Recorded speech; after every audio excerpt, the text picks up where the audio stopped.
حضرت محمد صلی اللہ علیہ وسلم کے اللہ کے پیغمبر ہونے کے ثبوت۔ ہیروز کی نرسری۔ محمد صلی اللہ علیہ وسلم کے سچے پیغمبر ہونے کی دلیلوں میں سے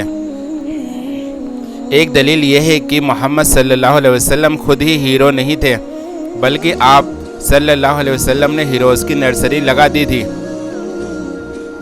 جس میں سے آج تک ہیروز نکل رہے ہیں۔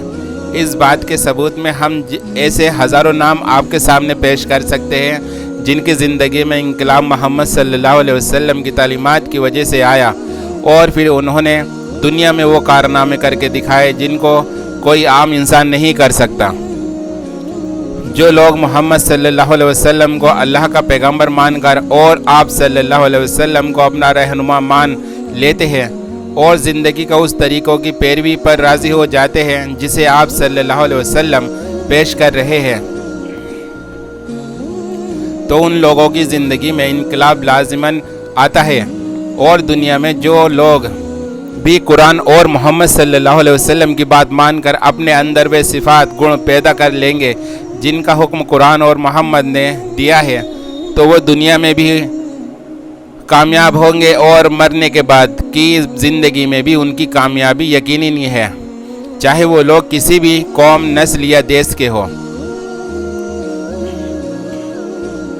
محمد صلی اللہ علیہ وسلم پر ایمان لانے والوں کی زندگی میں انقلاب آ جانا اور ان کے اندر سب سے اعلیٰ درجے کی صفات گن کا پیدا ہونا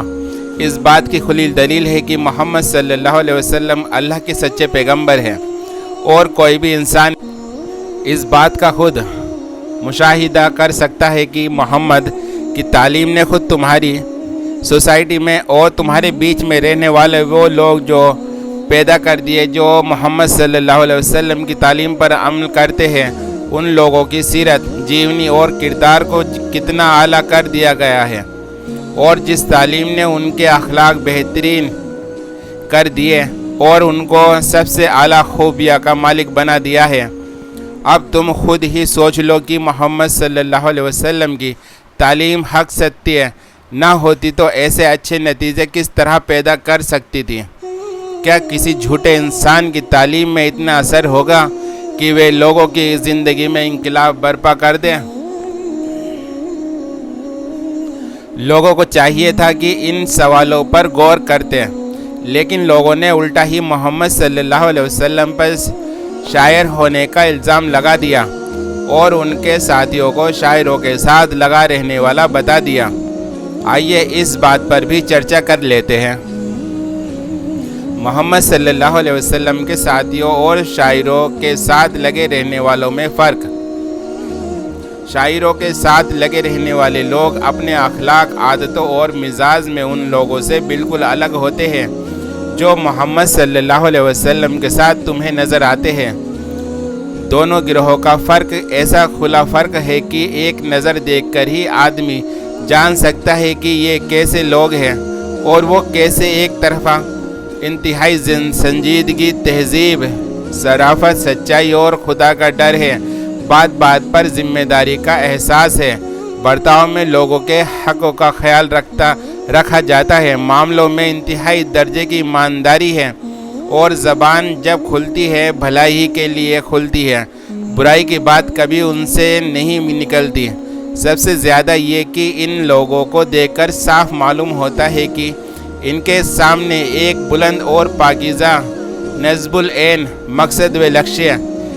ہے جس کی دھن میں یہ رات دن لگے ہوئے ہیں، اور ان کی ساری زندگی ایک بڑے مقصد کے لیے وقف ہے۔ دوسری طرف حال یہ ہے کہ کہیں عشق بازی اور شراب پینے کی باتیں بیان ہو رہی ہیں اور وہاں موجود لوگ اچھل کر ان پر داد دے رہے ہیں،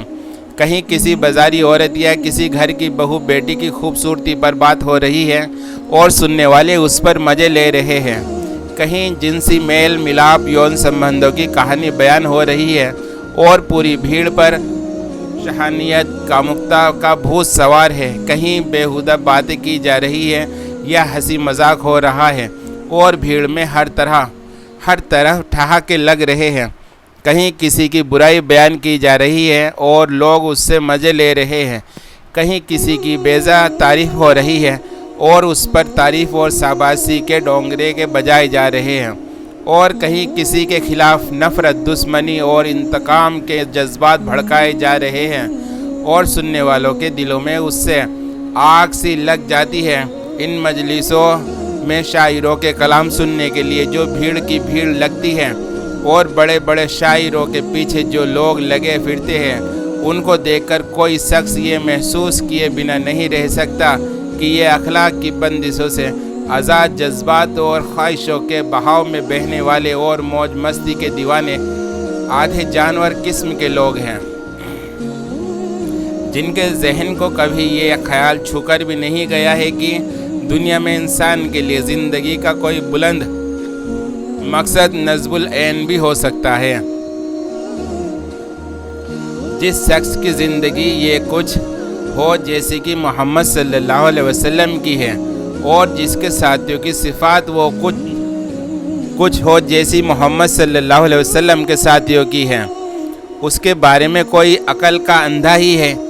یہ کہہ سکتا ہے کہ اس پر شیطان اترتے ہیں اور وہ شاعر ہے۔ شیطان جن کاہنوں پر اترتے ہیں اور شاعر اور ان کے ساتھ لگے رہنے والے کے جیسے کچھ رنگ ڈھنگ ہے، وہ آخر کس سے چھپے ہیں؟ تمہارے اپنے سماج میں ایسے لوگ بڑی تعداد میں پائے ہی جاتے ہیں۔ کیا کوئی آنکھوں والا ایمانداری کے ساتھ یہ کہہ سکتا ہے کہ اس سے محمد صلی اللہ علیہ وسلم اور ان کے ساتھیوں کی زندگی میں اور شاعروں اور کاہنوں کی زندگی میں کوئی فرق نظر نہیں آتا؟ اب یہ کیسی ٹھیائی کہ خدا کے ان بندوں کا کھلم کھلا کہانت اور شاعر کا کہہ کر مذاق اڑایا جاتا ہے، اور کسی کو اس پر شرم بھی نہیں آتی۔ ان دونوں گروہوں کا کھلا فرق اگر کسی کو نظر نہیں آتا تو وہ اندھا ہے، اور اگر سب کچھ دیکھ کر بھی کوئی صرف حق کو نیچا دکھانے کے لیے ایمان نکل کر یہ کہتا ہے کہ محمد صلی اللہ علیہ وسلم اور اس کے آس پاس اکٹھا ہونے والے اسی طرح کے لوگ ہیں جیسے شاعر اور ان کے پیچھے لگے رہنے والے لوگ ہوتے ہیں،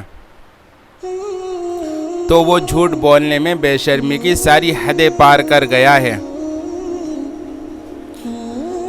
نوٹ: محمد صلی اللہ علیہ وسلم پر ایمان لانے والوں کی صفات کو تفصیل سے جاننے کے لیے آپ قرآن کو ترجمہ انواد کے ساتھ پڑھیں اور محمد صلی اللہ علیہ وسلم کی سیرت جیونی بھی ضرور پڑھیں۔